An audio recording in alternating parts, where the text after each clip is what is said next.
صل على محمد وآل محمد اللهم صل على محمد وآل محمد اللهم صل على محمد وآل محمد.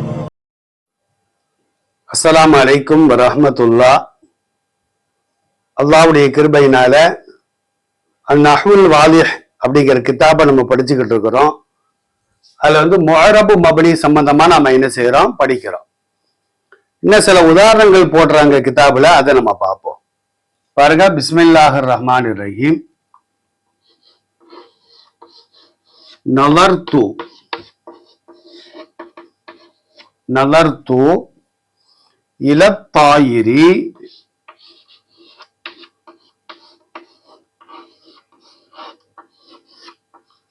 இலத்தாயிரி யஹூமு யஹூமு. இந்த ஒரு உதாரணத்துல மோரபு இருக்குது, மப்னியும் இருக்கு. இப்ப நம்ம அர்த்தம் பார்ப்போம். நலர்த்துன அர்த்தம் நான் பார்த்தேன். நபர அப்படின்ட்டா நோட்டமிட்டான், பார்த்தான். அல்லது முத்தக்கல்லி மஹதான் நவர நவரா நலருளது நலர்த்து. இலத்தாயிரினா பறவையின் பக்கம். இந்த இலாவுக்கு பக்கம் அப்படின்னு அர்த்தம் வரும். யஹூமு ஹாம யஹூமு. ஹாமனா வட்டமிட்டது, யஹூமுனா வட்டமிடும் அப்படின்னு அர்த்தம்.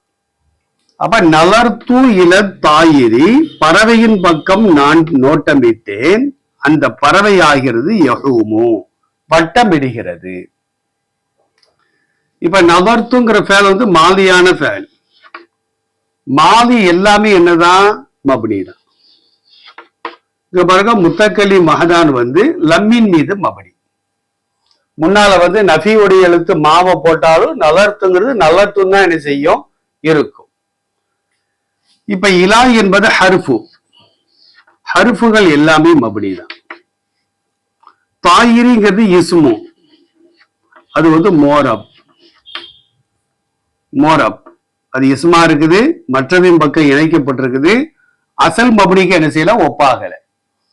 இது மோரமா இருக்க போய் தான் இலா வர போய் என்ன செய்யுதுங்க, ஜர்ரு வருது. இலா வரலன்னா தாயிரு தாயிரன் என்ன செய்யும், அங்கே வரும். யஹூமுங்கிறது முதாரியான ஃபஅல். முதாரியான ஃபஅல் அது மோரப். இந்த யஹூமுக்கு முன்னால நசபு செய்யக்கூடிய லன் என்ற எழுத்தோ ஜஸ்மு செய்யக்கூடிய லம்மோ நகி உடைய லாபோ வராததுனால இங்க என்ன செய்யப்பட்டிருக்கு, ரஃபா செய்யப்பட்டிருக்கு. இப்ப லம் வருதுன்னு வச்சுக்கிறோம், லம் யஹும் ஜஸ்மு செஞ்சிருவோம். லன்னு வருதுன்னு வச்சுக்கிறோம், லை யஹூம நசபு செஞ்சிருப்போம். அப்ப ஒரே உதாரணத்தில் மப்னியும் இருக்கிறது, மோரபும் இருக்கிறது.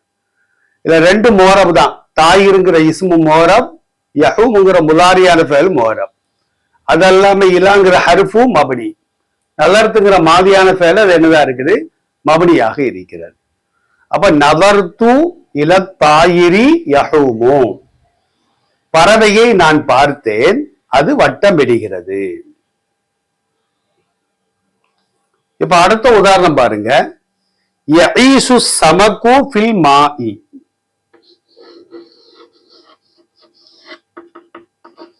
யஈஷு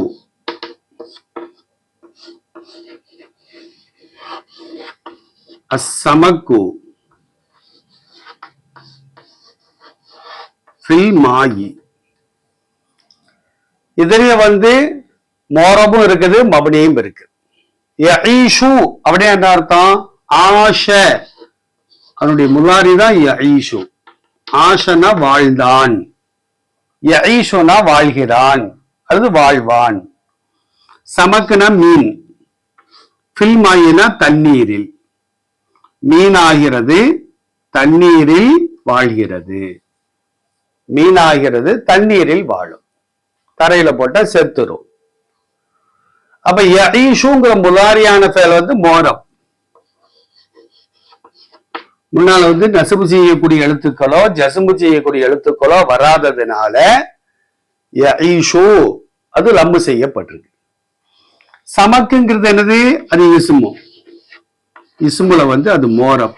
இஸ்முல வந்து மபனியான இஸ்மு இருக்குது, மோரபான இஸ்மு இருக்கு. விளக்குதா? மோரபான இஸ்மு எப்ப நம்ம மோரப்னு சொல்லுவோம்? 3 ஷரத்துகள் வரணும். அது இஸ்மாக இருக்க வேண்டும், மற்றதோடு சேர்க்கப்பட்டு இருக்க வேண்டும். இந்த இஸ்மாகிறது அசல் மபனி. அசல் மபனின்னு என்ன அர்த்தம்? மாலி, அம்ருல் ஹாலிர், 3வது ஹர்ஃபு. இந்த 3ல் ஒன்றாக இருப்பது கூட. சமக்குங்கிறது மாதியான ஃபேலா? இல்ல. அது அம்ரு ஹாதிரா? இல்ல. சமக்குங்கிறது ஹர்ஃபா? இல்ல. அப்ப இந்த 3ல் ஒன்றாக இல்லை, அது இஸ்மாக இருக்கிறது. எனவே அதுக்கு பேர் மோரம். ஃபீங்கிறது ஹர்ஃபு. ஹர்ஃபு எல்லாமே மபனி தான். மாங்கிறது இஸ்மு. பாருங்க, மற்றதோடு இணைக்கப்பட்டிருக்குது, அசல் மபனிக்கு ஒப்பாகல. அது மாலியா இல்ல, அம்ருல் ஹாலிரா இல்ல, ஹர்ஃபாக இல்லை. எனவே மா அப்படிங்கிற இஸ்மாகிறது மோரம். அப்ப யஈஷு சமக்கு ஃபில் மாயி, மீனாகிறது தண்ணீரில் வசிக்கும், வாழும். ஆஷ யஈஷு.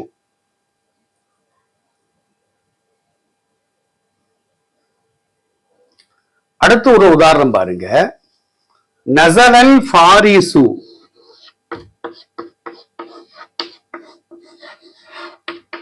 நஸலல் ஃபாரிசு அனில் ஹிசானி,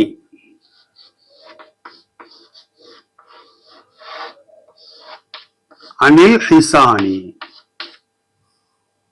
இதுலயும் என்ன செய்யுது? மோரப் இருக்குது, மபனியும் இருக்கு. நஸலன இறங்கினான், மாதியான ஃபேலு. மாலி எல்லாமே மபனி தான். ஃபாரிஸ் அப்படின்னா குதிரை வீரன், அது இஸ்மு. இது வந்து மோரப். மோரபுன்னு மொட்டையா சொல்லக்கூடாது. ஏன் மோரபுன்னு கேட்டா சொல்ல தெரியணும். அது இஸ்மாக இருக்கிறது, மற்றதோடு இணைக்கப்பட்டிருக்குது. 2 அசல் மபனிக்கு என்ன செய்யல? அது ஒப்பாகல. இது மாதியான ஃபேல் கிடையாது, அம்ருல் ஹாதிர் கிடையாது, ஹர்ஃபும் கிடையாது. இஸ்மாக இருக்கிறது ஒரு ஷரத்து, மற்றதோடு சேர்க்கப்பட்டிருக்குது 2வது ஷரத்து. 3வது ஷரத்து வந்து அசல் மபனிக்கு ஒப்பாகல. அன்னுங்கிறது ஹர்ஃபு. ஹர்ஃபு எல்லாமே மபனி. ஹிசானுங்கிறது இஸ்மு. இதுல 3 ஷரத்துகள் இருக்கு. இஸ்மா இருக்கு, மற்றதோடு சேர்க்கப்பட்டிருக்குது, அசல் மபனிக்கு ஒப்பாகல. இப்படியும் நம்ம சொல்லி பழகணும். இப்படி பழகுனாதான் நம்மளுக்கு மோரபா மபனியா, அதுக்கு பிறகு நம்ம ஏறாவே கொடுக்க ஆரம்பிப்போம்.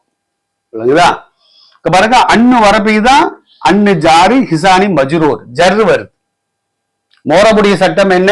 ஆமில்கள் மாற மாற ஒரு அந்த மோரபான இஸ்முடைய கடைசியில என்ன செய்யும்? ஏராபுகள் மாறிக்கிட்டே இருக்கும். அன்னு வரப்பைதான் ஹிசான் வருது. ஹுவ வருதுன்னு வச்சுக்கிருவோம், ஹிசானுன்னு படிச்சிருப்போம். அன்ன வருதுன்னு வச்சுக்கிருவோம், ஹிசானன்னு என்ன செய்வோம்? நாம படிப்போம். அப்ப நஸலல் ஃபாரிசு, குதிரை வீரர் இறங்கினார், அனில் ஹிசான், குதிரையை விட்டும் இறங்கினார். அடுத்து பாருங்க, லம் யூகித் அலியுன், லம்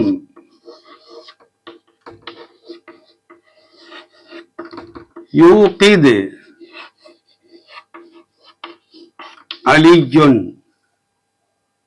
அல் மிஸ்பாக,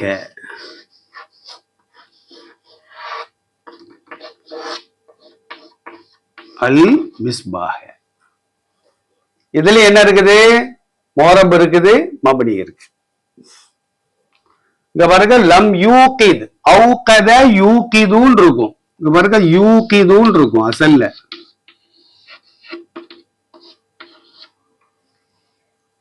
இது வந்து முஸ்தக்பிலான ஃபேல். முஸ்தக்பிலான ஃபேல் எல்லாமே மோரபு தான். இங்க பாருங்க, லம் வந்த பின்னால என்ன போயிட்டு ரஃபு போய் ஜஸ்மு வந்து விட்டது. ஆமில்கள் மாற மாற அந்த கலிமாவுடைய கடைசி என்ன செய்யும்? மாறுபடும், மோரம். அப்ப லம் யூகிதுங்கிற முலாரியான ஃபேல் வந்து மோரப். அலிகுங்கிறது இஸ்மு, அது மோரப். மிஸ்பாகுங்கிறது இஸ்மு, அது மோரப். லம்ங்கிற ஹர்ஃப் இருக்குல்ல, அது மபனி. லம் அப்படிங்கிறது லம் கடைசி வரைக்கும் லம்மா தான் இருக்கும். அதுக்கு முன்னால ஜஸ்மு செய்கடி எழுத்து வந்தாலும் சரிதான், வராது. ஹர்ஃபுல ஹர்ஃபு நுழையாது இல்ல. ஒரு கற்பனைக்கு சொல்றேன். லம் என்பதற்கு முன்னால் ஜஸ்மு செய்யக்கூடிய ஒரு எழுத்து வந்தாலும் லம்மு லம்மா தான் இருக்கும். ஜர்ரு செய்யக்கூடிய எழுத்துக்கள் வந்தாலும் லம்மு லம்மா தான் இருக்கும். நசபு செய்யக்கூடிய எழுத்துக்கள் வந்தாலும் லம்மு லம்மா தான் இருக்கும்.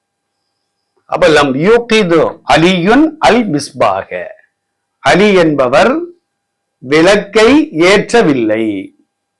அலி விளக்கை ஏற்றினாரா அப்படின்னு ஒருத்தன் கேட்கிறாரு. நம்ம என்ன சொல்றோம்? லம் யூகிது அலியுன் அல் மிஸ்பாக, மிஸ்பாகனா விளக்கு. அலி என்பவர் விளக்கை ஏற்றவில்லை. இப்படி நாம என்ன செய்யணும்? எந்த உதாரணங்கள் போட்டாலும் பிரிச்சு நம்ம அறியணும். எது மோரபு, எது மபடி, ஏன் மோரபு, ஏன் அது மபடி, மோரபுடைய சட்டங்கள் என்ன, மபடியுடைய சட்டங்கள் என்ன, இப்படி நம்ம தனித்தனியா ஆய்வு செய்து குர்ஆன் ஹதீஸை புரட்டி பார்த்தால் நமக்கு பொருள் இலகுவாக என்ன செய்யும்? விளங்கும். அல்லாஹ் அந்த ஆற்றலை நம் அனைவருக்கும் தருவானாக. அஸ்ஸலாமு அலைக்கும் வரஹ்மத்துல்லாஹ். صل على محمد وآل محمد. اللهم صل على محمد وآل محمد. اللهم صل على محمد